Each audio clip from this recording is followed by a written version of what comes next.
우리가 십계명에 대해서 계속 이제 살펴보고 있습니다. 이제 거의 이제 마지막 계명까지 다 다가오고 있는데요.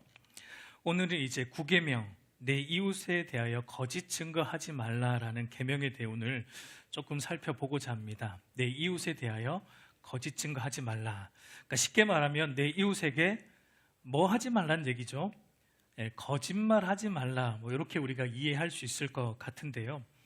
근데 이제 십계명은 단순히 거짓말로 말하지 않고 거짓 증거하지 말라라고 이제 이렇게 말하고 있는 데는 십계명이 주어진 당시 시대적 배경 때문에 그렇습니다.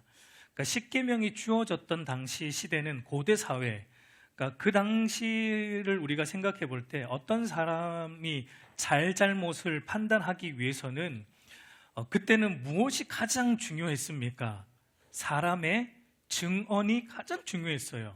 오늘날은 뭐 도처에 CCTV가 깔려 있으니까 어떤 영상 증거를 쉽게 확보할 수 있고, 또 과학 수사의 발달로 뭐 DNA를 통해서 잘잘못을 쉽게 밝혀내기도 하지만, 고대 사회는 이제 그런 것들이 전무했죠. 그러니까 고대 사회에서는 증인의 증언이 굉장히 중요했어요. 그래서 고대 사회에서는 거짓 증거를 하지 못하도록 하는 어떤 법적 조치들을 많이 만들어 놓았는데, 예를 들면 두 사람 이상이 증언을 해야 했고, 그러니까 두 명은 또 서로 모르는 사람이어야 되고, 그래서 두 명을 따로 취조를 했을 때 두 사람의 증언이 일치할 때만 그 증언을 참으로 받아 놓을 수 있는 이런 어떤 장치들이 있었습니다. 율법에도 그런 말씀을 하나님이 주셨죠. 신명기 17장 6절 말씀을 보면 죽일 자를 두 사람이나 세 사람의 증언으로 죽일 것이요 한 사람의 증언으로는 죽이지 말 것이라. 한 사람의 증언만으로 어떤 판결을 내리지 말고 두세 사람의 일치되는 증언이 있을 때만 공평한 판결을 내리라라는 말씀을 율법으로 주신 것을 보게 돼요. 여러분, 열왕기상 21장을 가보면 거짓 증언 때문에 무고하게 죽은 사람이 나옵니다. 누구죠? 나봇이라는 사람이 등장합니다. 당시 이스라엘 왕은 우리가 잘 아는 아합이라는 가장 악한 왕이었죠. 근데 아합이 자기 왕궁 옆에 있는 나봇의 포도원을 이제 사고자 했는데 나봇이 안 팔았죠. 율법으로 기업을 팔 수 없기 때문에. 근데 아합이 너무나 그 땅을 가지고 싶어 했어요. 그러니까 식음을 전폐하고 막 시름시름 앓고 있을 때 그의 아내, 더 악했던 그의 아내 누구입니까? 이세벨이 어떤 방법을 썼습니까? 무고한 거짓 증인 두 사람을 매수해서 나봇에 대한 거짓 증언을 하게 함으로, 그러니까 나봇이 하나님의 이름을 욕되게 했다라는 거짓된 증언을 하게 함으로 나봇을 그 자리에서 돌로 쳐 죽였어요. 그런 사건이 이제 나옵니다. 그러니까 이처럼 고대 사회에서는 사람의 거짓 증언에 의해서 무고한 사람이 피해를 보고 죽기도 하는 일들이 비일비재했기 때문에 하나님은 당시 이스라엘 백성들에게 거짓 증거를 함으로 이웃을 피해보게 하거나 그런 일을 해서는 안 된다라는 것을 이제 구계명, 계명으로 주고 있는 내용입니다. 그러니까 구계명은 소극적인 측면으로 보면은 거짓 증거를 통해 이웃의 명예를 실추시키거나 이웃을 해하는 일을 해서는 안 된다는 것이고, 적극적인 측면으로는 그러니까 거짓이 아니라 진실을 말함으로 이웃의 명예와 평판을 높여주고 보호해주라는 의미예요. 그러니까 오늘날로 이제 구계명도 우리에게 마찬가지입니다. 그러니까 법적으로 증언을 해야 하는 공적인 자리이든지 아니면 개인적인 사적인 자리이든지 상관없이 모든 자리에서 소극적으로는 우리가 다른 이들의 평판이나 명예를 실추시킬 수 있는, 깎아내리려고 하는, 그러니까 다른 이들을 상하게 하는 거짓말을 하지 말아야 되는 것이고, 적극적으로는 진실을 말함으로 다른 이들을 높여주라는 것이 오늘 구계명이 말하는 핵심이에요. 그래서 하이델베르그 교리문답 112문을 보면 이렇게 이제 정리해주고 있습니다. 내가 어느 누구에게도 거짓 증언을 하지 않고 다른 사람의 말을 왜곡하지 않고 뒤에서 헐뜯거나 중상하지 않으며 어떤 사람의 말을 들어보지 않고 성급히 정죄하지 않으며 다른 사람이 성급히 정죄하는 데에도 참여하지 않기를 원하십니다. 오히려 하나님의 무서운 진노를 당하지 않기 위해 본질적으로 마귀의 일인 모든 거짓과 속이는 일을 피해야 합니다. 법정에서나 기타 다른 경우에도 나는 진리를 사랑하고 정직하게 진실을 말하고 고백해야 하며 할 수 있는 대로 이웃의 명예와 평판을 보호하고 높여야 합니다라고 말합니다.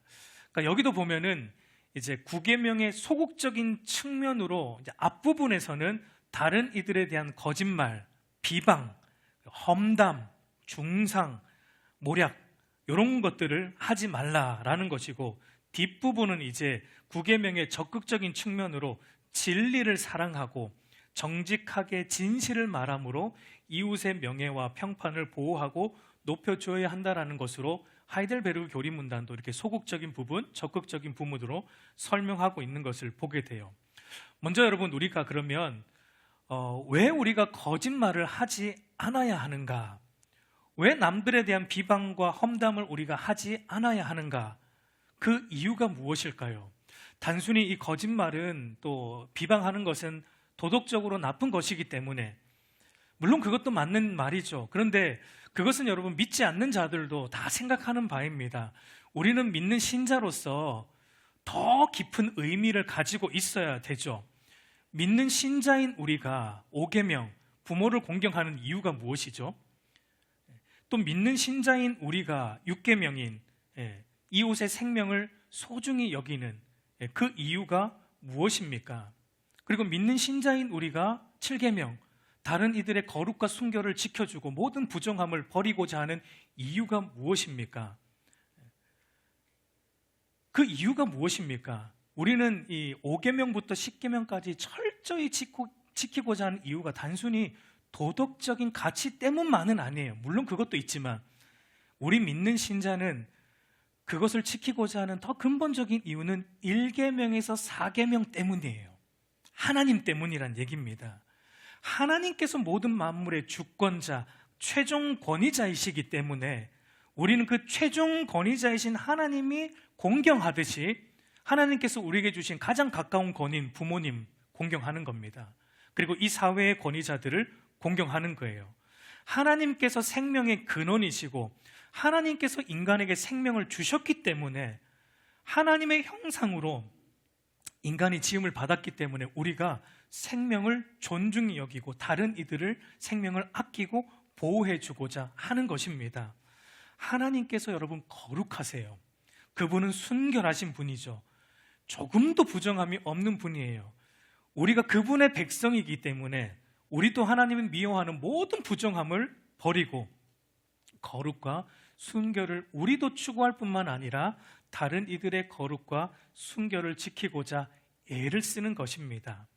만물의 주권자이신 하나님께서 모든 것을 우리에게 은혜로 주셨기 때문에, 그리고 다른 이들의 소유, 도둑질하지 말라는 다른 이들의 소유에 대해서도 우리가 함부로 하지 않는 그것을 우리는 계명을 통해 보게 돼요. 그러니까 이와 마찬가지로 우리가 거짓을 미워하고 진실을 사랑하는 이유는 무엇 때문이라고요? 하나님께서 진실하시기 때문에, 그리고 하나님이 거짓을 미워하시기 때문이에요. 여러분, 잠언 6장 16절에서 19절 말씀 한번 같이 읽어보겠습니다. 여호와께서 미워하시는 것,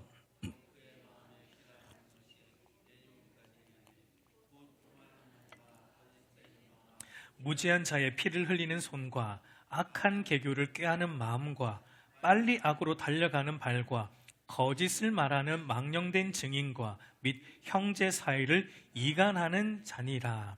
잠언 12장 22절도 한번 같이 보겠습니다.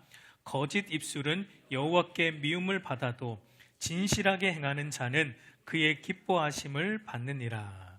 이것 때문에 우리가 거짓을 미워하고 거짓말을 하지 않으려고 노력하는 것입니다. 그리고 또한 여러분, 거짓은 마귀로부터 나온 것이기 때문에 모든 거짓을 말하거나 해서는 안 된다고 성경은 말합니다. 요한복음 8장 44절 말씀 보면 그는 처음부터 살인한 자요 진리가 그 속에 없으므로 진리에 서지 못하고 거짓을 말할 때마다 제 것으로 말하나니 이는 그가 거짓말쟁이요 거짓의 아비가 되었습니다. 여러분, 진실, 진리가 하나님의 속성이라면 거짓은 누구의 속성입니까? 마귀의 속성이에요. 그래서 오늘 우리가 읽었던 하이델베르그 교리문답 112문에도 보면은 모든 거짓과 속이는 일은 누구의 일이라고 여기도 말합니까? 마귀의 일이기 때문에 피해야 합니다라고 말하고 있어요. 우리가 여러분 거짓말을 사실 좀 우리가 대수롭지 않게 생각하잖아요. 근데 이 거짓말을 절대 가볍게 여겨서는 안 되는 이유가 여기에 있습니다. 모든 거짓은 크든 작든 모든 거짓은 마귀에게 속한 것이기 때문입니다. 여러분, 인류 최초의 죄도 무엇으로 들어왔습니까? 거짓말로 들어왔어요. 마귀는 아담과 하와에게 거짓말을 했어요. 선악과를 먹으면 너희가 하나님처럼 된다라고 거짓말로 유혹했고, 아담과 하와가 마귀의 거짓말을 듣고 어떻게 했습니까? 거기에 동조했어요. 아 그래? 한번 먹어볼까? 그러고 거기에 동조함으로, 그 거짓에 동조함으로 하나님을 반역했습니다. 그것이 인류의 죄입니다. 인간의 죄는 거짓으로 들어왔고 그 결과는 참혹했어요. 거짓으로 인해 아담과 하와는 하나님으로부터 떠나가게 되는, 숨는, 하나님과 단절되는 영적 죽음을 초래했고, 더 나아가서 아담과 하와 서로 둘이 어떻게 합니까? 처음에는 살 중에 살이요 뼈 중에 뼈요 이렇게 고백했던 사람들이 이제는 네 책임이야, 책임 전가함으로 관계의 붕괴가 일어나게 된 것을 보게 돼요. 그러니까 여러분, 거짓말하면은 결과는요 관계의 붕괴, 관계의 깨어짐입니다. 먼저는 하나님과의 관계, 다음은 이웃과의 관계. 여러분, 이 사회를 한번 보세요. 이 사회가 왜 이렇게 불신으로 가득합니까? 왜 우리가 서로 잘 믿지 못합니까? 거짓말이 난무하기 때문이죠. 심지어 뉴스도, 가짜 뉴스가, 거짓 뉴스가 난무하기 때문에 사람들이 진실을 잘 믿으려고, 사람들의 말을 잘 믿으려고 하지 않습니다. 남 얘기 같습니까? 거짓으로 넘쳐나는 이 사회 속에 저와 여러분이 있습니다. 그런 사회를 만든 주범 중에 한 명이 바로 저와 여러분일 것입니다. 여러분 보세요. 우리는 사실 거짓말 하는데 도 같은 사람들이에요. 자녀를 키워보신 분들은 알겠지만, 여러분, 어린 자녀들이 이제 막 말하기 시작하면서 자연스럽게 뭘 합니까? 거짓말을 해요. 아주 자연스럽게. 배우지도 않았는데, 가르치지도 않았는데 자연스럽게 거짓말을 얼마나 잘하는지 모릅니다. 간혹 사람들 중에 이런 얘기 하시는 분들이 있어요. 나는 거짓말 잘 못해요. 이런 분들이 있죠. 그래서 우리는 그런 분들을 보면서 참 정직한 분이구나라는 생각을 하긴 하지만, 근데 자세히 보세요. 실은 그 사람이 거짓말을 잘 못하는 게 아닙니다. 뭘 잘 못하는 걸까요? 거짓말을 잘 못하는 게 아니고 무엇을 잘 못합니까? 거짓말을 하고 안 들킬 수 있는 연기를 잘 못하는 거예요. 연기력이 딸리는 거예요. 거짓말 안 같게 할 수 있는 연기가 부족하기 때문에 거짓말을 하면은 갑자기 이 손이 떨린다든지, 아니면 눈동자가 막 이렇게 왔다 갔다 한다든지, 거짓말을 할 때 쉽게 얼굴이 빨개진다든지, 그러기 때문에 잘 들킵니다. 그래서 거짓말을 못하는 것이지 안 하는 게 아닙니다. 연기력이 부족해서 그런 거죠. 그러나 모든 인간은 사실 거짓말에 도 같은 사람들이에요. 여러분, 인간이 얼굴색 하나 안 변하고 하는 최고의 거짓말이 무엇인지 아십니까? 인간이 얼굴색 진짜 하나 안 변하고 하는 최고의 거짓말, 하나님이 없다는 거예요. 하나님이 없다. 얼굴색 하나 안 변하고 얘기합니다. 하나님이 어디 있어? 이런 거짓말이 어디 있습니까? 우리는 알고 있으니까요. 얼굴색 하나 안 변하고 합니다. 하나님 어디 있어? 하나님이 내 인생의 주인이 아니라 내가 내 인생의 주인이다. 얼굴색 하나 안 변하고 말합니다. 하나님 없이도 얼마든지 행복하게 살 수 있다. 얼굴색 하나 안 변하고 이런 거짓말을 하는 것입니다. 여러분, 인간이 하나님을 잘 안 믿는 이유가 바로 여기에 있어요. 우리 안에 이 거짓 정보, 거짓 진리, 거짓 뉴스가 우리의 마음 중심에 뿌리 박혀 있기 때문에 하나님은 없다, 내가 하나님이고 내 인생의 주인은 나다라는 이 거짓 뉴스가 우리 안에 뿌리 박혀 있기 때문입니다. 그런 인간의 거짓말이 틀렸다라는 것을 하나님께서 증명하시기 위해 친히 이 땅에 누구를 보내주셨습니까? 하나님의 아들 예수 그리스도를 이 땅에 인간의 육신을 입은 모습으로 보내어 주셨어요. 그래서 예수님이 이 땅에 오셔서 무엇을 증언하셨습니까? 거짓 뉴스, 이 거짓 뉴스, 하나님이 없다, 하나님 없이도 행복할 수 있다 라는 거짓 뉴스를 정정하시고 참 뉴스, 굿 뉴스, 복음을 전해주셨잖아요. 예수님은 하나님이신 동시에 인간의 모양으로 이 땅에 오신 하나님의 아들이시며 하나님과 사람 사이의 유일한 중보자이신 참 하나님이시자 사람이신 이 예수 그리스도를 통하지 않고는 아버지께로 갈 수 없다라는 진리를 전해주셨어요. 이 예수를 믿음으로 거듭날 때 하나님의 백성이 되고, 그렇게 성령으로 거듭날 때 그 인생이 진실로 회복되고 행복한 참된 인간이 된다라는 진리, 진실을 증언하셨습니다. 근데 여러분, 사람들이 어떻게 했습니까? 그 시대도 그렇고 예수님 시대도 그렇고 지금 시대도 그렇지만 그때 사람들이 어떻게 합니까? 그런 진리를 듣고도 어떻게 하죠? 예수님은 진리를 말했는데 사람들은 그게 진리가 아니라고 부정했죠.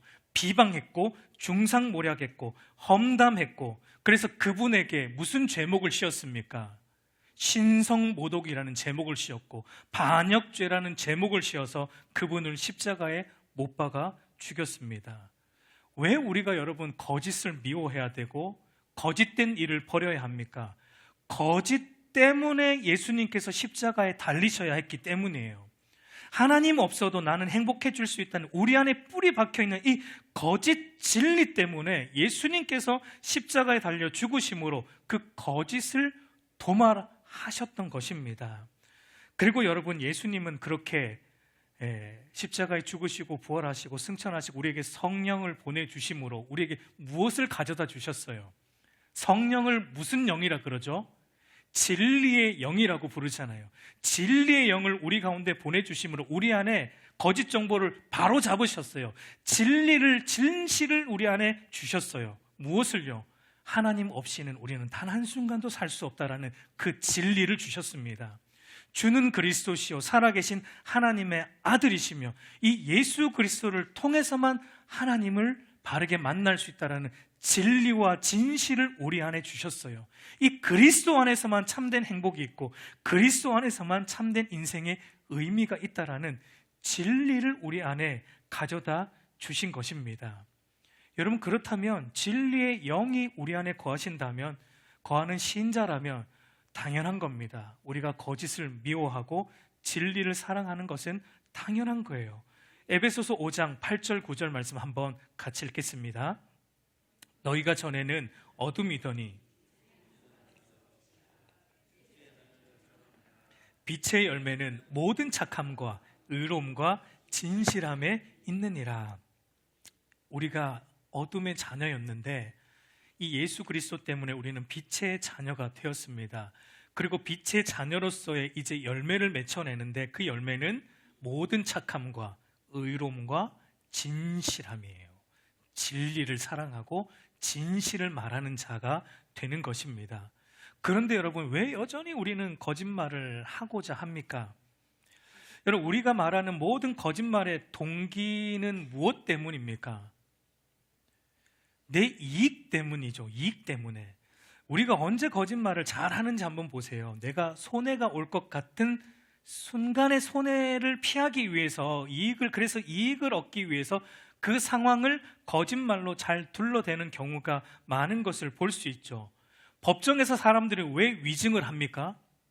왜 위증을 하죠? 걸리면은 법적 처벌을 받아야 됨에도 불구하고 왜 위증을 합니까? 돈으로 매수되었거나 아니면 진리를 말했을 때 자기에게 어떤 불리한 상황이 오기 때문에 위증을 하는 것이죠. 그러니까 자기 이익 때문에 우리는 거짓말을 합니다. 오늘날 여러분, 학력 위조, 이력서 위조 이런 것도 왜 일어납니까? 결국은 자기 이익이죠. 더 좋은 직장에 들어가고자 하는 자기 이익 때문에 얼마든지 거짓말을 하는 것이 오늘 이 사회에 만연해 있는 이 거짓의 모습입니다. 여러분, 오늘날은 마치 거짓말이 하나의 기술 같아요. 거짓말이 더 나은 삶을 살아가기 위한 하나의 어떤 터득해야 될 기술처럼 여겨지고 있다고 해도 과언이 아닌 것 같습니다. 손해보지 않기 위해서, 이익을 얻기 위해서도 얼마든지 교묘하게 속이는 거짓이라는 기술을 사용하는 것입니다. 여러분, 이런 모습이 오늘 저와 여러분에게는 없습니까? 물론 우리가 믿는 신자로서 사회적으로 아주 큰 무리를 일으킬 정도의 거짓말은 아마 우리는 안 할 거예요. 그런데 여러분, 저와 여러분에게도 너무 익숙한 게 있어요. 너무 익숙한 거짓이 있습니다. 그게 무엇입니까? 하이델베르그 교리문답에도 말하지만 다른 이들에 대해 뒤에서 헐뜯거나 하는 험담, 쉽게 말해 뒷담화, 우리에게 굉장히 익숙한 거짓의 모습이죠. 여러분, 뒷담화를 왜 합니까? 재미가 있어요. 굉장히 재미가 있습니다. 뒷담화. 그 사람 없는 자리에서 그 사람 얘기하는 게 굉장히 재미가 있어요. 잠언 18장 8절 한번 보세요. 한번 같이 읽어볼까요? 남의 말하기를 좋아하는 자의 말은 별식과 같아서 뱃속 깊은 데로 내려가느니라. 남의 말하는 게 뭐 같다고요? 별식이래요. 맨날 밥만 먹다가 새롭게 먹는 별식. 그러니까 남의 말하는 것, 뒷담화하는 게 이게 우리의 타락한 본성으로 별식 같아요. 굉장히 짜릿하고 기분이 좋습니다. 근데 여러분, 가만 보세요. 뒷담화를 하는 궁극적인 이유도 가만히 보세요. 무엇 때문에 우리가 뒷담화를 합니까? 결국은 그것도 내 이익 때문에 합니다. 내 이익 때문에. 뒷담화의 이면에는요, 뭐가 있냐면 나는 다르다라는 자기 어필이 숨어 있기 때문입니다. 여러분, 우리는요, 무슨 말을 하든지 우리 자신은 굉장히 좋은 사람이고, 그리고 다른 사람은 나보다는 안 좋은 사람이라고 말하는 것에 아주 타고난 사람들이에요. 이것이 뒷담화의 목적입니다. 그러니까 뒷담화는 그 사람을 깎아내리는 목적으로 그 사람의 좋지 않은 면만 부각시키며 말하는 거죠. 그 가운데 일어나는 일이 뭐냐면 진실에 대한 왜곡과 거짓이죠. 안 좋은 것은 어떻게 해요? 더 안 좋게 말합니다.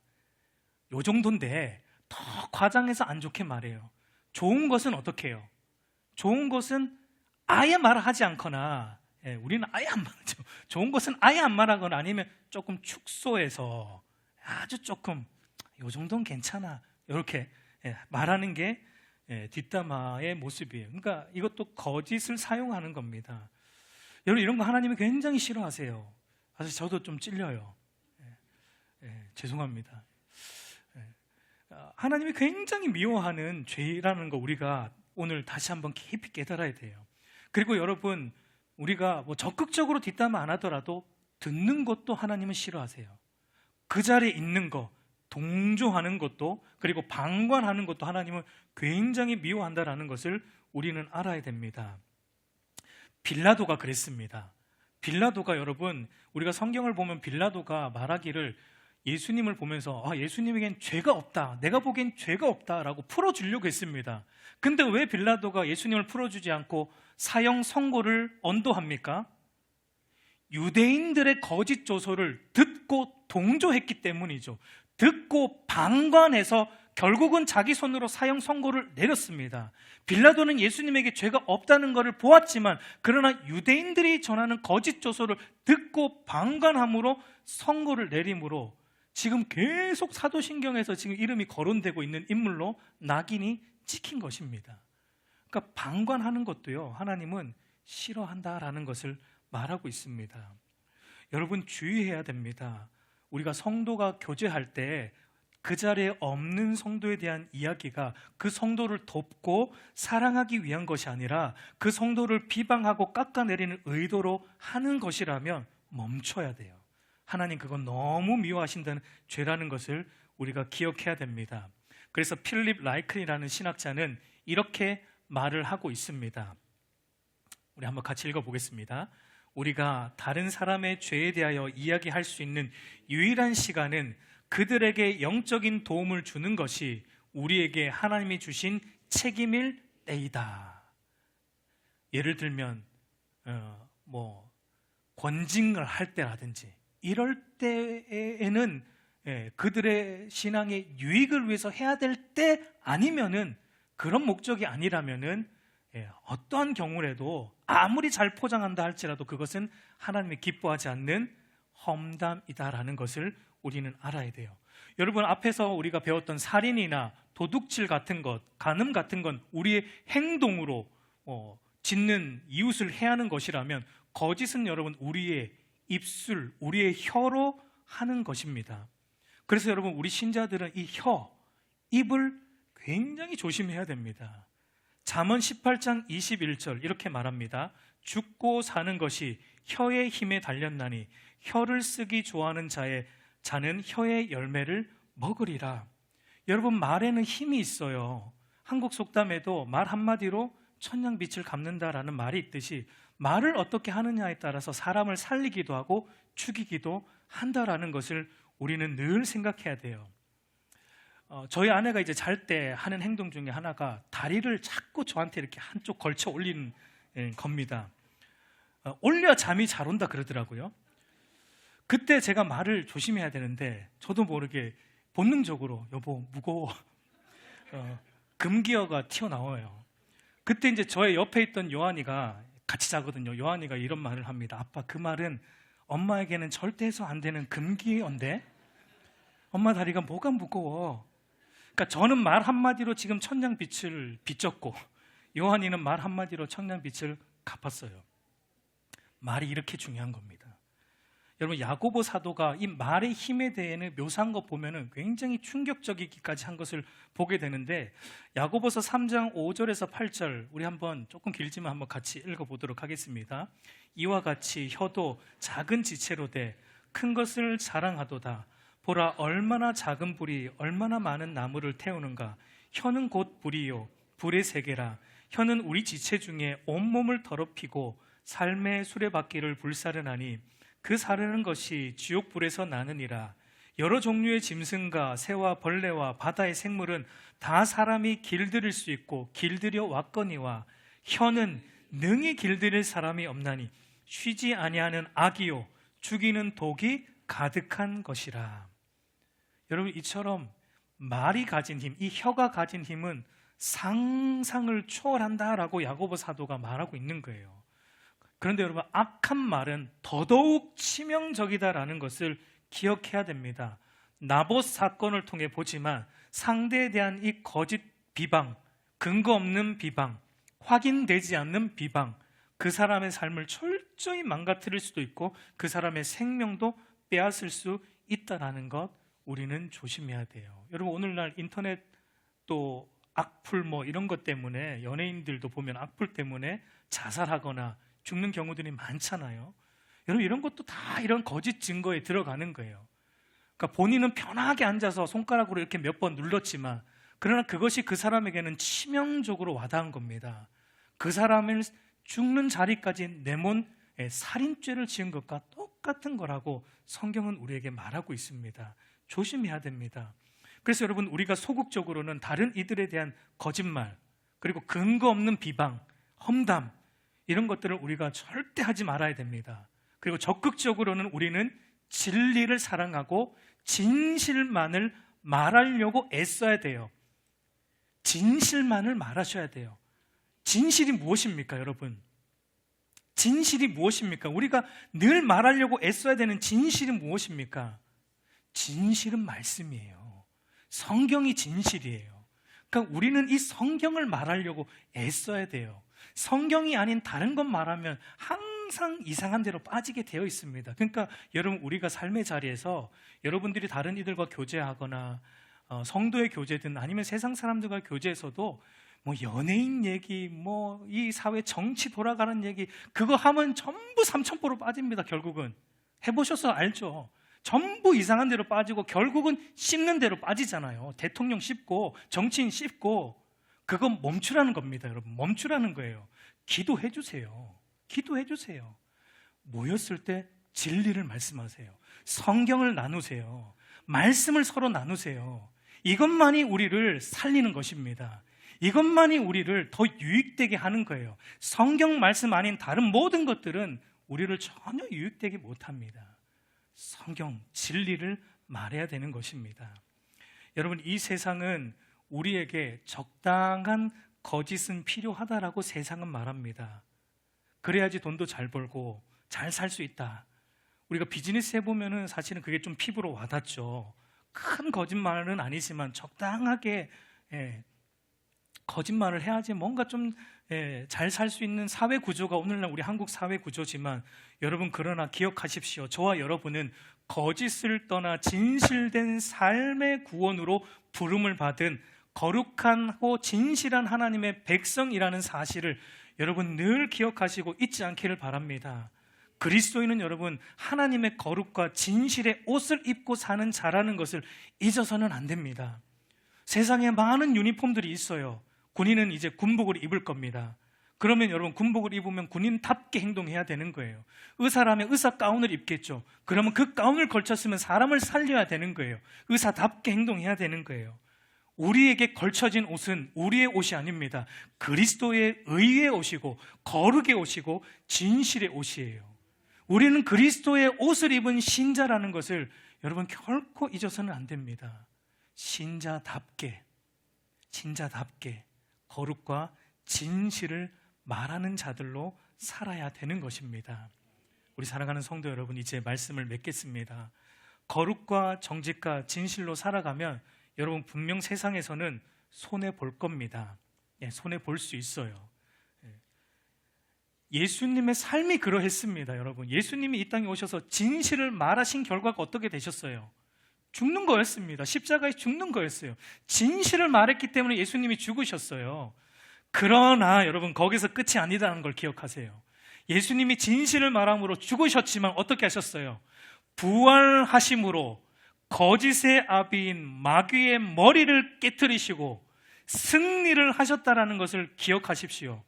그것이 우리에게 주어진 것입니다. 여러분, 세상은 거짓이 필요하다고 말하지만 아니에요. 우리가 진실을 말하고 진리를 말하고 성경 말씀을 말하고 말씀대로 살아갈 때 지는 것 같지만 지는 게 아니라 결국은 승리하는 겁니다.